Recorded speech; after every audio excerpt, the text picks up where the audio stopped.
So I'm Nagin, Glamour and Glitz Events. Today I'm interviewing Amber. And I'm Amber, and I run Green Acre Vintage, which is a sewing company. So the reason for this interview, I wanted to show couples, or more so like brides, what you do when you speak to a seamstress, or like what the process is like. So it's a little bit easier. So It's an easy process anyway. Oh yeah, for sure. It's probably the easiest process other than the rest of your wedding planning. Yeah. Okay, so what is a wedding dress fitting? So wedding dress fitting, it's just like if you go to say have your jeans hemmed, but you're gonna meet a few more times. Seriously. That's pretty much what it is. So, you go and you buy your wedding dress, and maybe you decide to have your fitting done there, or you can go to someone like me who is a small business, and that's predominantly what I do is special occasion dresses and wedding dress fittings, and you just arrange to have your fitting done through them rather than the say like the bridal boutique that you went through. Right. So you're basically just making it look nice on you. Yeah, that's true. Do you know how long a dress fitting usually takes? So an appointment typically takes, for me, I set an hour aside for the first fitting. Mm-hmm. And whenever I arrange with a bride, it's always going to be 4 fittings that I allow for. Okay. And I initially tell them that. So it's going to be the first one, first meeting, fitting, whatever you want to call it, is it's going to be an hour.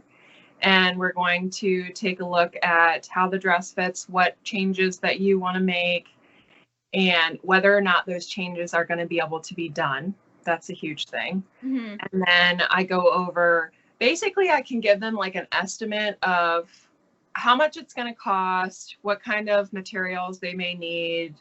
All of that stuff has gone over in the first fitting, and then each subsequent fitting is just to make sure that we're going in the right direction as far as how it's going to ultimately look on them in the end. Cool. Okay. Okay, so how much does one need to expect on spending for alterations? Okay, so this is a variable number, and it's going to be determined based off of who you choose to go with. So I was thinking about this number, and it's kind of a high number, but I would say that you need to be prepared to be told that you're going to spend half of what you spent on your wedding dress. Okay. That's a high number, okay?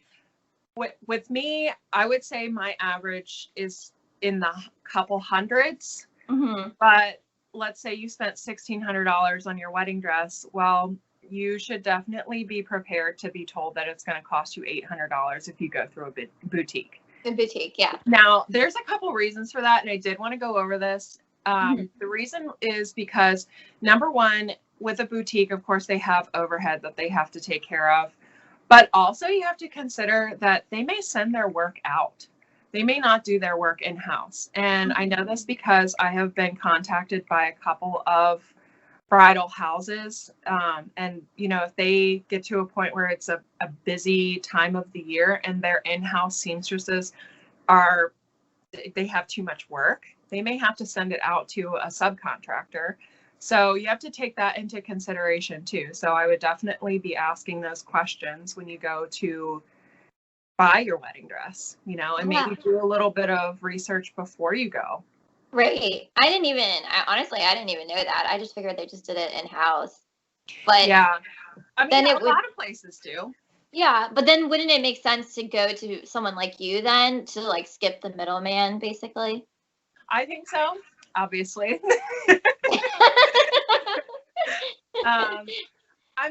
For me, I feel like a lot of brides don't realize just how much they are paying a middleman, quite frankly. Yeah. That's true. And if that's something that you're looking to try to save money on, then yeah, I would absolutely be looking around and asking some people for recommendations, who they want to, or like, other brides who they went through, and then of course you can always look at reviews and seamstresses, if they are on Facebook or whatever, you can look through their posts and see what their work looks like, and so on. Yeah. Are there any tips that you can give to a bride for like wedding dress fitting, like they should know before arriving to your place? So what I always say is, outside of telling them, this is how long the appointment is, this is how many fittings you can expect, or how many I allow within my price range. I always ask the question, do you have your shoes, and do you have the bra/undergarments that you are going to wear with that dress? And that's super important, because all women know that no two bras are the same. That's very true. If you're going to wear shapewear with your dress, you better have that before you do your fitting, because it's going to change things. It's going to change how it looks. Yeah, that's true. And then you would have to work around it. Yeah. And the shoes make sense, because that's what I always say when they have to go to like a boutique to try on a dress in the first place, is to have the shoes, because then you can actually see the actual length of what it should look like. Because if you're like wearing sandals, let's say, which I've totally had people wear sandals to the boutique, you don't really know how high you need to hem it or how much you need to hem it. Yeah. And knowing in advance is like a better option. That way, like when it comes to coming to you guys, you could be like, I need it hemmed, like, so it's this level, not like coming in sandals and being like, I think it's this, because what's gonna happen. I won't even do fittings if they even say the word I think. And I will tell you the reason for that is because of experience. Well, yeah. You don't want to deal in I think.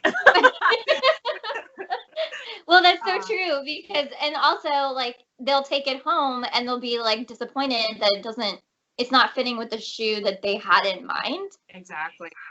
But I mean, I would say if you don't have the shoe that you absolutely want to have, you need to be as close to the heel height as you possibly can be. Right. So say, I would never do this personally, but let's say you want to have a 4-inch heel on your wedding day. Well, you need to have a 4-inch heel, and the heel is the back. You measure the back of the shoe from the actual bottom of the heel to the bottom of the spike, or whatever it is. Right. That's the actual height of your shoe. So, yeah. I'm glad you said that, though, because I would probably definitely always start like right where it's supposed to, like at the end, and then down. Because that would be me. And then you're off by an inch. Yeah, right. I'd be like, what are you talking about? Does it start back there? Yeah.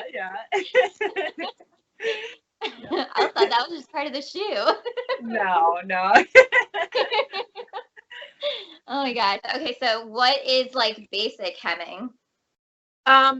So basic hemming is when you are happy with most of the dress and you just say, okay, so I had a bride not last fall, the fall before, who had gotten her dress and everything fit great. She was just like 10 inches too short for the dress. So I would consider that basic.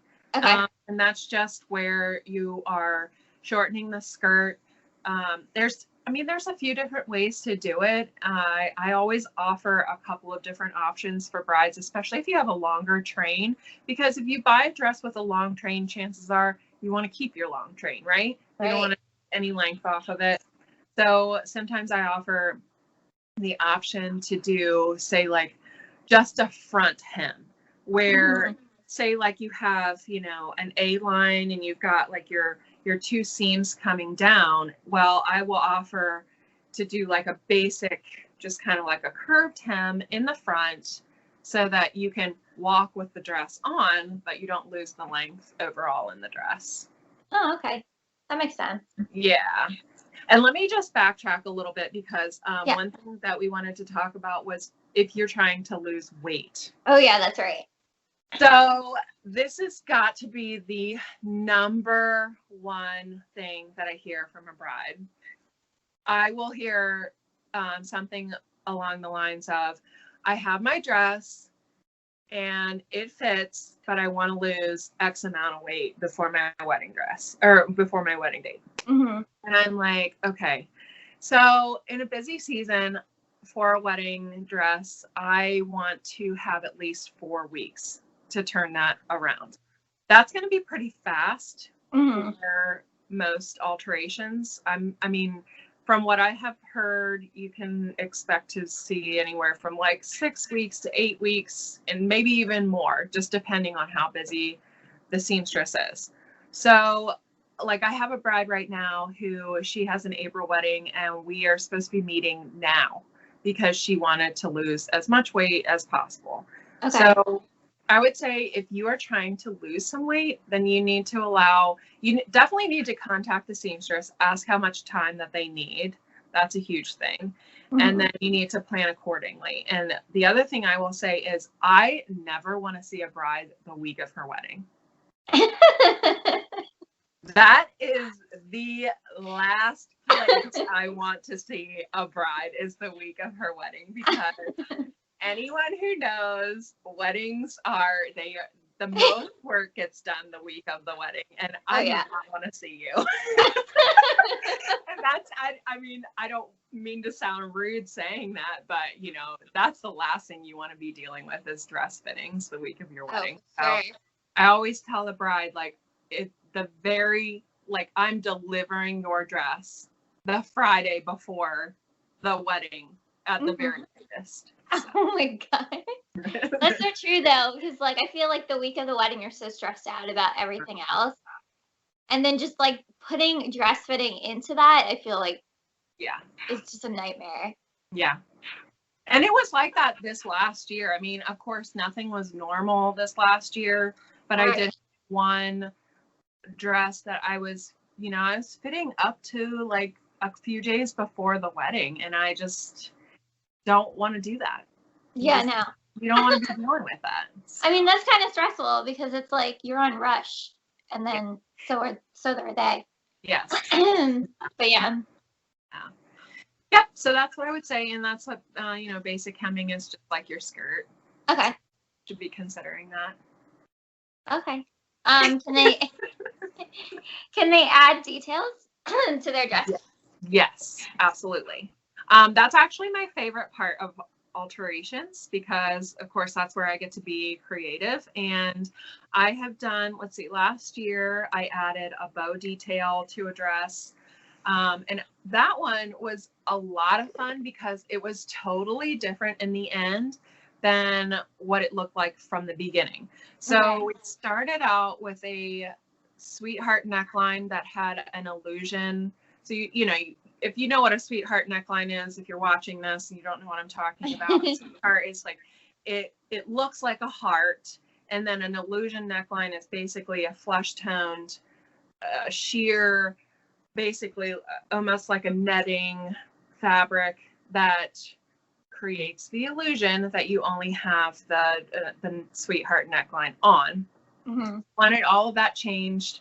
So I took the whole top off, added sleeves, did a bow detail in the back. So that was one that I did. And I also did another one that was a Halloween wedding dress the year before. And that one was probably hands down the most fun that I have ever had with alterations, because we added black into the wedding dress. They were actually getting married on Halloween. So we did like I called it the Morticia Adams look. So if you know who Morticia Adams is, then you know that her sleeves were long and they were pointed, and they you had like this point that came down and kind of looped around the finger. So that was super fun. And then we added black wool into the skirt of the dress. So it was quite a job, but it was really a lot of fun. That sounds so cool. I like that. Yeah, that one was a lot of fun. So the short answer is yes, you can always add details. But those are two of the most, the ones I've done that stand out the most to me. Oh, yeah. I mean, I would love to see a dress like that. That's like pretty awesome. Yeah. And I'm bad about putting those things up on my website because I feel like I take pictures of them afterward, but I forget to take pictures of the before. So I'm trying to get better Oh about yeah. So you can have like the before and after like effect. Yeah. It's okay. I'm the same way. I'm a wedding planner and decorate the venue. And I take the before picture and then I'm like, I didn't take the whole shot. Like why would I do that? That makes no sense. Yeah. I'll take a picture of a centerpiece, but you still don't know. Like, yeah. The overall effect of it. Yeah. Right. Sometimes I'm like, I feel like I need someone like following me around, just like those pictures. You need a GoPro on. Yeah. That would be so funny. Make it a pin. Even like the little ones that are attached. Just like running around the venue. Oh my god. No one wants to be on my forehead when I'm running around a venue. Yeah. Oh my gosh. That would probably be crazy. No, it would be nuts. And I would have to, and if you make it like ultra speed, I feel like it would just be really funny because it would. Yeah. People would probably be a lot more empathetic towards wedding planners if they could see that. Oh, that's so true. Oh my gosh. There's some venues where like the ceremony is like up, like you have to go up a flight of stairs through the mansion, through the other side. And then the reception's on the other side of the venue. So like the amount of times we run up and down those steps, I haven't fallen down those steps yet, but like the amount of times you do it, like I just don't know. I don't know. Yeah. Oh yeah, I'm sure. So like I wore a Fitbit one time for a wedding, and it was outrageous. Like people were like, "That's how many steps you did in a night?" I was like, "Yeah, it wasn't even 8 hours. So it was 4 hours." Crazy, right? Totally crazy. Like, this is why I just sit on the floor after you all leave. Yeah, just lay there and stare at the ceiling for a few I'm like, I gotta get my bearings. Where are my feet? I think they're here. Oh my gosh, that's so true. Okay, so other things that brides usually, when I'm like, hey, so you need to get a bustle, and they're like, what's a bustle? So okay, so I actually looked this up because I know what kind of bustles that I do, but I don't know what they're called. Apparently there are actually 5 types, and I do 3. Okay. I have done 3, maybe 4. There's the American bustle, which is going to be the most popular one that you see. So basically what you see, imagine the back of the skirt and you have one point maybe halfway between the end of your zipper or buttons to the end of your skirt, and you grab one point and you pick that up halfway between and you bring it up to the bottom of the zipper. That's an American bustle. That's going to be the most popular kind of bustle that you see in weddings.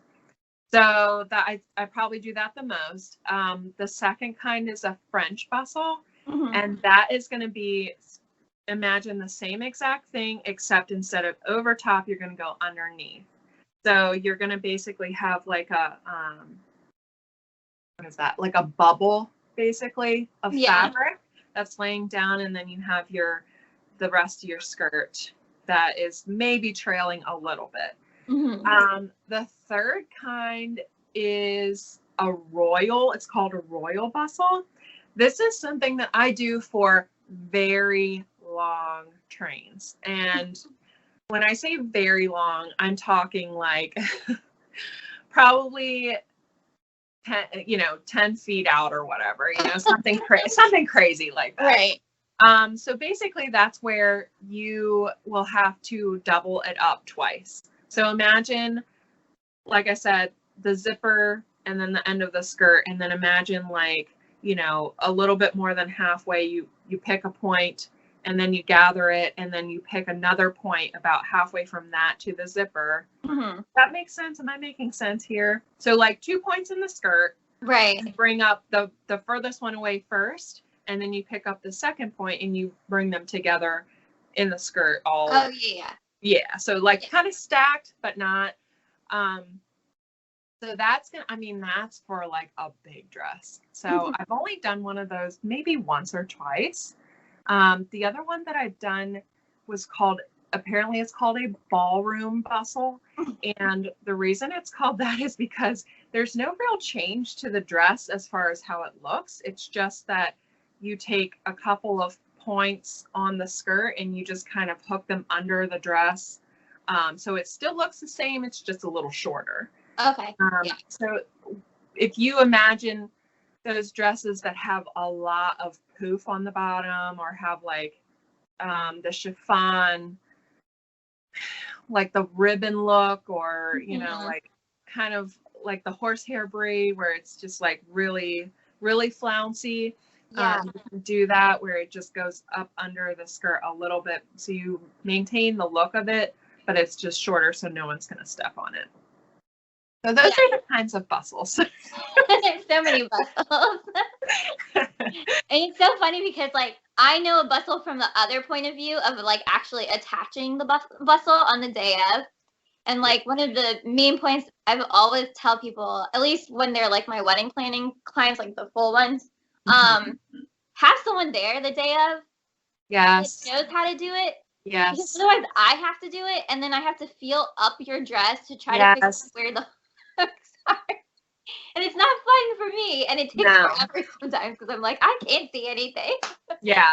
Yeah. So it used to be, and I guess back whenever one of our mutual friends, Caitlin, she got married, and I did not do her alterations. I have a thing about not doing alterations for friends because I still want to be your friend afterwards. Just in case. Right. No, but I didn't have my business at the time either. So her bustle was with ribbons, and I've seen them done with ribbons. I've seen them done with buttons. Yeah. And all of that stuff is so confusing. And one thing that I read when I was looking up what these bustles are called is, you know, they would say that they're marked or color coded. I've never seen a color coded bustle. No. They are not color coded. They all blend straight into the dress. Yeah. They're all like practically. It's all the same color, and it's, you know, good luck. So I always do mine with hook and eye, and I've been explaining to brides for the last couple of years, this is how I do it because I feel like it's the easiest. When I looked up the bustle, they're like, oh, you know, the hooks go into here. Well, I guess I'm not the only one doing that, so that's nice. That's nice. But seriously, a hook and eye is so much easier than trying that is easier. I've seen loops and buttons. It's like it's a clear button, and then you have to find the loop that's like the tiniest loop ever, and usually it's like in the design of the train, and you're like, okay, like I have to find this, but then you also have to hook it correctly, right? You can't because you can't take the middle and then accidentally hook it on the side, and then you have to start all over again if it's not done right. Right. Like that's the one thing, like bustles during a wedding are like the worst. Yeah. Because I always get like flagged down. They're like, can you come help? I mean, I can, but it's going to take the exact amount, same time, me doing it compared to you guys doing it because I wasn't there at the appointment. Oh my gosh, I know. I had like it was like a nightmare bustle. Like I've never seen a bustle like this, like ever. So like it had to be at least 20 like pinpoints because she had it like, because I looked at it, they're all like little buttons all down her dress, and so we had to find the points and hook, and it took 30 minutes. 30 minutes, Amber. Oh my gosh, that's awful. And like 30 minutes of like taking up her timeline, and to a point like the groom came in and he's like, is there something I can help with? And all the women are like, no, just go away. We're gonna figure this out ourselves. It was like there was 4 of us on the ground like trying to figure out like what, and I was like, why didn't you have someone go with you or at least record it being done? And she was like, I just didn't think about it. And I was like, maybe that's something like a seamstress needs to be like, hey, for your last fitting, can you at least have someone here? Yeah. So last fall that happened to me, and it was for someone that I knew, which that's not a big deal, But it was just me and her whenever I was showing her how to put her bustle in, and her dress was very form fitted anyway. Right. And where I had to insert said bustle, you wouldn't want anyone but family there, okay? I got a call from her on her wedding day. I was like, why are you calling me? This is your wedding day. Yeah. And she's like, my mother-in-law is trying to help me to do this bustle. And so I had to FaceTime her on her wedding day after her ceremony to explain how to do this bustle. So yes, please, by all means, FaceTime someone while I'm there. I don't care, have someone there. Whatever you've got to do to make sure that this gets done right. I just don't want to be called on your wedding day because right. it gives me a heart attack. Oh, for sure. I would be like, oh no, there's something really bad happened. Like, just like panic or some sort. The dress on fire. Can't fix that. But oh my gosh. But yeah, no, bustles are like the number one. I think if you ask any wedding planner, they'll be like, they're a nightmare. Mm-hmm. Especially the ones that are like 20 points. And you're like, why are there 20 points on this dress? Exactly. Why would you have 20 points? That's weird. I'm like, I can't find it. It's driving me crazy. And it was like the Claire buttons and then the loop. Oh, and I God. Like, I don't want to ever see a dress like this ever again. Yeah. Yeah, that's excessive. I think the most I've ever done, and again, this was with a dress which had multiple layers in it, and I was just trying to get it to flow right. I'm pretty sure the most I've ever done was 3 hook and eye combos. Mm-hmm. So I guess technically 6 points, but really only 3 because there are 3 coming together. Because, I mean, at that point, your dress doesn't even look the same anymore. Oh, no. It looked completely different. On the back of it, it looked totally different. And I was like, okay. Yeah. So the other thing is bustles are for, like, you walking around and, like, dancing and stuff like that. Yeah. I know a couple of brides who have opted out of bustles, which... Okay, well, okay. All right, fine. You don't want a bustle? Fine. I will say this. Dresses come with a loop in the skirt. Yeah, that thing underneath. Yeah. Yeah. So you're going to walk around with your dress looped to your wrist the rest of the night. So think about that. And it's not light. It's actually pretty heavy if you think about it. The bottom of your dress is super heavy. And I've seen girls do it before where they loop it around. And when at the end of the night, they take it off as like a mark of like it's too late. But that's what you've been holding on like the whole entire night. So you have to imagine like it's not fun. Just pay for it to be bustled. It's so much easier. Plus, less dirty. Because the amount of times you see the bottom of a wedding dress of all the dirt and stuff, it's probably because they did not have it bustled in the first place. Mm-hmm, mm-hmm. Yeah. Going back to Caitlin again, she had an outdoor wedding, which, I mean, you did her wedding, so you remember. She loves to tell me, and when she sees this, she's going to get a kick out of it, but she loves to tell me that one of her favorite memories of her wedding day was towards the end of the night when we had all had a few drinks in us. And there was, because she had like a netting outer layer and then of course like a silk inner layer. Yeah. And somehow, because who knows how this happens, but somehow a bug had gotten between the layers. And what did I do? I smacked it. I killed the bug. And it's still in her dress to this day. Ew, gross. She loves that story. She's like, that is my favorite memory. So shout out to Caitlin. She was a feature on this one. Oh, that's so gross. But you find some interesting things in your dress, especially if you have an outdoor wedding. Yeah, like I've had kinds of stuff. There's a lot of things. Like, I mean, I would say the last wedding we had, I told the bride to stand still while I sprayed bug spray under her dress because the fear was there were so many bugs in the vicinity where she was taking her first look pictures that something would fly up in the middle of a first look, and she had a videographer, so we don't need that to be captured on video at all. So we sprayed the bottom of her dress, like on the inside part, and it worked. But the fact that it was outside, all these like leaves and stuff like were inside, and it was just, I just remember having to like pick it out, all the leaves, because the ceremony still hadn't even happened. It was just like, and I was like, I was like, can we like try not to do this? Like, we'll just do it in a different kind of area. That'd be nice.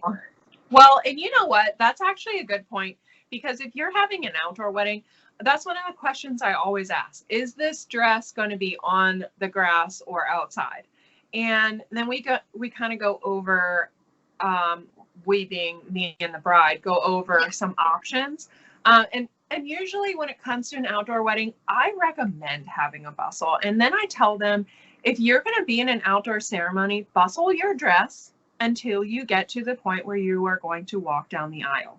Oh, yeah, for sure. Or bustle your dress to go out to your first look, and then have whoever, whether it's your wedding planner, your sister, whoever, and have them unbustle it before he turns around, or, you know, pictures or whatever. Like, do that stuff to preserve the look of your dress as long as possible. Oh, yeah. And I feel like a bustle is for that. It's to keep it looking as nice as possible. Yeah. Otherwise, I mean, you're not going to get away with having a clean dress at the end of the night. It is what it is, you know. You're definitely not.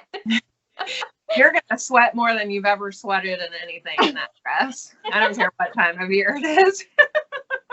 Oh my gosh, that's so true. You're just like a hot mess afterwards. Then at night, you just sort of like, just get it off. Exactly. Cut me out of it. I don't care. Yeah. Oh my gosh. Okay, so let's see.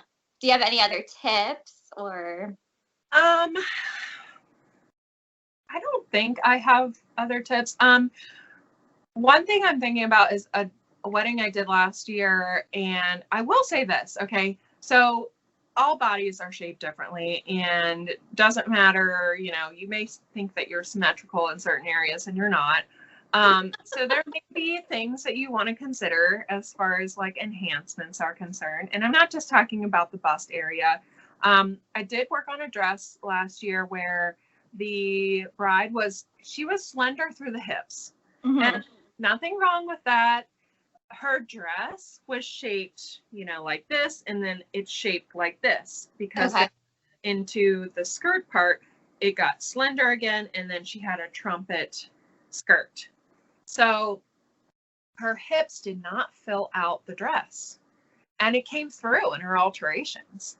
So she actually had boning that went from the underarm all the way down to about mid-hip, and it made a difference. I mean, she didn't want, because it kind of dipped in where her hips were, and so she was like, I don't want it to look like that. I altered it, took some of the boning out, did all that stuff, and it still did not change the look. So ultimately, what we ended up doing, we padded her hips. So her hips looked right. So, I mean, that's something to consider. And I guess my point by saying that is that, yes, alterations are meant to make your dress fit you as best as possible. But at the end of the day, you might have to do something or things to make it look, you know, the way you want it to look in pictures. Because really, that's where it's going to bother you, is in pictures. Oh, right? Yeah, sure. Yeah. So that's what I would say is, if you feel like your alterations aren't coming out perfectly, then I would say the best course of action is to ask your seamstress what other options there are to make it look right. Mm-hmm. Does that make sense? Yeah, that makes sense. So, because that's the other thing, that one dress I did do last year, the bride got pregnant. Oh. A couple of months before the wedding. And so when it came time for her wedding day, she was 4 months along. Oh, wow. The dress that you bought 6 months before you were pregnant, it's not going to fit you the same way, right? Right. So you have to, you know, I guess my point is work with your seamstress, ask them for advice on whatever way that they think will look best, to make the dress as flattering on you as possible, because who knows, because how long does it take to get a wedding dress from a boutique? 6 months? A long time. Yeah. I mean, It takes a while, and it's only because they get it from China. So like all the dresses come from overseas, and so you have to take shipping into consideration. I'm sure the dress doesn't take very long to make. Yeah. But I think just the fact that the shipping coming over is the issue. And then you have to, I'm always like, you need to keep the time for getting your alterations as well. So you can't go last minute shopping unless you buy off the rack. If you buy off the rack, fine. Like you have your dress in hand when you walk out the door, then you can go and book your alterations whenever, Yeah, but then how many times are you going to actually be able to buy a dress off the rack? I mean, I definitely think that you need to factor in something like 6 to 9 months to get your dress in. Like getting your dress should be one of the first things that you do. Oh yeah. I mean, I have a bride right now. I'm totally gonna put her on the spotlight, and she's probably gonna watch this video and be like, "Oh my gosh, she's outing me." I have been telling her. No names. Yeah, exactly. No names over here. Okay, but I've been telling her since like last year that she needs to go get her dress. She has not gotten her dress yet. Oh. She's gone to like one, like maybe 2 boutiques, and she's like, "I think I have something in mind." And I'm like, "Look, like it's February. Your wedding's in August. You need to get that dress." And I'm not kidding with you, because what's going to happen is you're going to do rush, or you're going to have to get it off the rack, and you're not going to like the dress because you have some dress in mind. You got to hurry up. That is something, oh my gosh, especially right now. I mean, pre-pandemic, it was 6 months. Now, it's way worse. It is worse. Oh my goodness, because everything is worse. Everything is slower. The timeline is so much longer because fewer people are working. You're shipping. Good luck if your dress even makes it. I mean, I'm not saying that to freak people out, but these are things you need to consider.